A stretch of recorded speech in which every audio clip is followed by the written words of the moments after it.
Азийн 3 бүсийн аврах шалгаруулах шатрын тэмцээний нээлт боллоо. 2019 онд Монгол улсад анх удаа зохион байгуулагдаж байсан. Энэ жил 2 дахь удаага нь 6 жилийн дараа Монгол улсад болж байна. Энэ удаагийн тэмцээнд Монгол, Филиппин, Малайз, Сингапур, Хонконг, Вьетнам улсын шилдэг шатарчид оролцож байгаамаа. Шилдэг шатарчдын дунд Сингапур улсаас төрсөн 2600 чансаатай супер их мастер Тинг Жингяо өрсөлдөж байгаа нь онцлогтой байна. Түүний дасгалжуулагч болон супер их мастерын сэтгэлдлийг бид сонслоо. Зохион байгуулж байгаа газар тоглолтын танхим маш их таалагдлаа. Одоохондоо гадуур явж юм үзэх боломж олдог байна. Би энэ тэмцээнийг маш их хүлээсэн. Мэдээж хэрэг энэ тэмцээнд төрүүлж дэлхийн цомын тэмцээнд оролцох эрх авах нь миний гол зорилго. Тоглолт бүрдээ анхаарч дараагийн өргөд бэлтгэхийн тулд анхаарлаа төвлөрүүлнэ. Миний хувьд энэ тэмцээн бусад тэмцээнээс онцгой ялгарах зүйлгүй гэж бодож байна. Би өмнө нь олон монгол шатарчтай тоглож байсан. Өнгөрсөн жил яг энэ тэмцээнд хэд хэдэн монгол тоглогчтой уулзраа таарч нэгэнд нь хожигдож байсан. Миний хувьд монгол шатарчид үнэхээр хүчтэй, тууштай, тэмцэгч чанараараа үргэлж харуулж байдаг. Тийм болохоор дахин тоглох даагаа нэхэх боломж гарахыг би дэвсэн ядан хүлээж байна. Ерөнхийдөө зохион байгуулалт маш сайн байна. Монголд нисэх онгоцны буудалтай буусан тэр мөчөөс одоо хүртэл бүх зүйл бидэнд таалагдж байна. Шатрын хөлгөн дээр ч сайн үүж эндээс медальтай харна хэмээн найдаж байгаа. Энэ тэмцээн бол энэ оны хувьд хамгийн чухал тэмцээнүүдийн нэг бөгөөд учир нь төрүүлсэн тамирчид дэлхийн цомын тэмцээнд оролцох эрхтэй болтгоо. Тиймээс бид ийм төрлийн шатрын тэмцээнд нухацтай бэлтгэж оролцдог. Манай Сингапурын баг үргэлж шилдэг тоглогчтой илгээ хийх хичээдэг. Өмнөх бүсийн тэмцээнд бид эхний 2 байрт шалгарч чадаагүй, харин энэ удаад шалгарна гэдэгтээ итгэлтэй байна. Миний хувьд Сингапурын жигшээ багийг 3 жил хагасын хугацаанд дасгалжуулж байна. Манай багийн шилдэг тоглогч бол Тинг Жингяо. Бид 12 жилийн өмнөөс түүнтэй хамтран ажиллаж эхэлсэн. Заримдаа завсарлага авч байсан боловч өнөөдөр хүртэл хамтран бэлтгэл хийсээр байна. Азийн бүсийн тэмцээн Монголын шатрын спортын түүхэнд үе үеийн шатарчдыг холбосон баялаг түүхтэй тэмцээн юм а.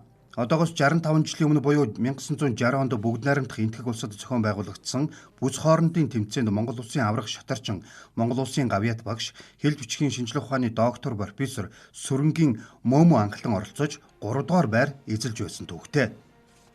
Азийн 3 бүсийн ерөнхийлөгч хэлэхдээ Монгол улсын шатрын үе улам оргил өдөө яваа гэдгийг тодтогч байлаа. Энэ удаагийн тэмцээн ерөнхийдөө айгүй өрсөлдөөнтэй болно гэж бодож байна. Яагаад вэ гэхээр эрэгтэйчүүдийн төрлөөс 2, эмэгтэйчүүдийн төрлөөс 1 хүмүүс сонгогдно. За тэгээ Монгол улсын шатрын эх орны хувьд ерөнхийдөө сүүлийн жилүүдэд маш дээшээгээ өксүүр замтай харагдаж байгаа. 1982 он гэхэд танах нэгч шатрын их мастер байсан бол одоо бүр 15 их мастертай болчихсон байна шүү дээ. Тэгээд Жакартад түрүүлсэн тэмцээн дээр Монгол улсаас, тэгээд Вьетнам улсаас 1 хүн аврагсан. Тэгээд тийм учраас Монголын шатрын хөгжлийг өнөөдөр явж байгаа гэж харж байна. 2 жилийн өмнө Индонезид болсон тэмцээнд авраг анх удаа өөрийнхөө замлын хамгийн том тэмцээнд төрүүлээд авраг болж ирсэн. Энэ тэмцээн маань 2 жилдээ 1 удаа олдог гэдэг утгаараа 25 оны одоо энэ тэмцээнд бол аврагын хамгаалагчийн дүрээр орж байна. Энэ тэмцээнд ерөнхийдөө бүх тамирчтай нэлээд сайн судалсан. Гарч ирж байгаа манай монгол залуучуудаас илүү аюултай гэд монгол залуучуудтайгаас нэлээд тоглолт сайн бэлдсэн гэж бодож байна. Хоёрдугаарт ерөнхийдөө өмнөх тэмцээний хувьд бол 7 дугаар чигсээс төрүүлж ирсэн бол энэ удаагийн тэмцээнд чансаагаараа 5 дугаар чигсэж байгаа гэдэг утгаараа ямар ч гэсэн өөрөөдөөс нэлээд том шаардлага тавиад заавал амгаа олно, хамраа хамгаална гэсэн зорилготой л оролцож байна. Яг Сингапурын 2 гайхалтай гарч ирж байгаа залуу их мастерууд ирсэн. Хоёулаа 1-2 дугаар чансаагаараа чигсэж байгаа. Гэхдээ ямар нэгэн байдлаар чансаагаараа чигсэж байгаа тэр тамирчнаас айж бэргсэн зүйл алга. Тэмцээнд эрэгтэй ангилалд эхний 2 байр, эмэгтэй ангилалд 1-р байрт орсон шатарчид 2025 оны PDG-ийн дэлхийн цомын аврах шалгаруулалт тэмцээнд оролцох эрхийг авна. Манай улсаас эрэгтэй ангилалд 42, эмэгтэй ангилалд 48 шатарчин оролцож байгаа юм.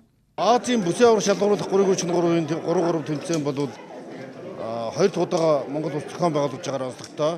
Хамгийн гол нь дэлхийн цомд гарах шалгаруулалтын тэмцээн юм. Тэгэхээр дэлхийд гарах давцсан гэсэн үг. Энэ тэмцээнд нөгөө зохион байгуулагч орны хувьд манай хүүхд залуучууд өргөнөөр оролцож байна. Шатрын спорт Монгол улсад эрчимтэй хөгжиж байна. Одоо ер нь Монгол хүний оюун ухаан чадхыг дэлхийд харуулж байна. Сая болсон сурагчдын дэлхийн аваргаар манай одоо 2 сурагч дэлхийн аварга болсон, алтан медаль, цомын эзэн болсон. Манай Стенисийн тамирчин Нандин Жигүүр буян хичиг нар дэлхийн аваргын алтан медаль зүйлээ. Хүүхэд залуучууд маань дэлхийн түвшинд хамгийн хүчтэй өрсөлдөгчнөр гэж мэддэг болсон. Одоо Индонез улсын шатрын холбооны тэргүүн Азийн бүсийн шатрын холбооны ерөнхийлөгч Утето Адрианто сая бас хэлж байна л да. Манай 283 сая хүнтэй 8хан их мастертай. Их мастер гэдэг нь шатраар дэлхий аврах гэсэн үг л да. Манайх 15 их мастертай. Тэгэхээр 3.5 сая хүнтэй танаа улсад шатар юм оюун ухааны ямар гайхамшигтай ард түмэн бэ гэдгийг харуулж байна гэж. Түүнчлэн Монголын шатрын холбооны шатрын спортыг үндэсний хөдөлгөөн болгохын төлөө нийтийн шатрыг хөгжүүлэх зорилт тавин ажиллахын зэрэгцээ шатрыг сургуулиудад төсөл хэлбэрээр хэрэгжүүлэхээр бэлтгэл ажилдаа хэдийнэ оржээ.